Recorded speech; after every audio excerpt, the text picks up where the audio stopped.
تعالوا جاي خلو أنا نازلين مع عسكري تمام. فكلمتين ضحكين هذول ملخص الموضوع كله.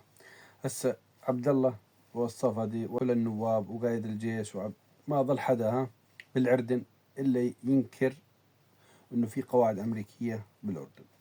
أنا دمشي معكم، فهمتوا علي؟ صح كلامه ما فيش قواعد أمريكية، مع إنه بين قوسها ترى في قواعد ألمانية وفي قواعد فرنسية وبريطانية وأمريكية، بس مبدئيا أنا ماشي معهم، صح كلامهم. وانسوا هذا الموضوع لأن كنتوا عاملين إشكالية، وأنا بدي أكون فاصل يعني حل وسط بين الشعب الحر وبين عبد الله ومجلس السلطة والمخابرات وهالهمل هذول، تمام؟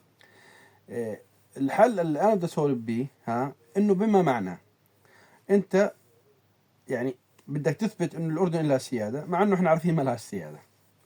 طيب ما دام أنت تحكي إنه إيران تستهدف الأردن، ما بتستهدف المواقع اللي بتحكي عنها، تستهدف مواقع معينة بالأردن كاملة، يعني إيران شان عليك حرب فعليا. إيران يعني 300 صاروخ شان عليك حرب، و400 شان عليك حرب، تمام؟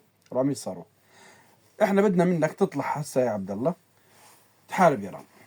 إذا أنت رجل ابن رجل يشقر، يلي ما في بوجهك ملح رجال، كان أنت ولا غاني عمر عبد الله ولا الجيش العبراني تبعك، أنا بلشت أقرب على الكل من الآخر وحماة العرش ودائرة المؤامرات، تمام؟ أو دائرة المهاترات، حكومة الفساد. أنتوا اطلعوا بيان اعلنوا الحرب على إيران. أنا كمواطن ما أرضاش إنه إيران تضربنا، تمام؟ فهمي علي؟ وأنت تستنكر. لا، بدنا حرب على إيران. أنا مع الحرب ضد إيران. يلا كونك رجل رجل اطلع واضرب صاروخ واحد واعلن.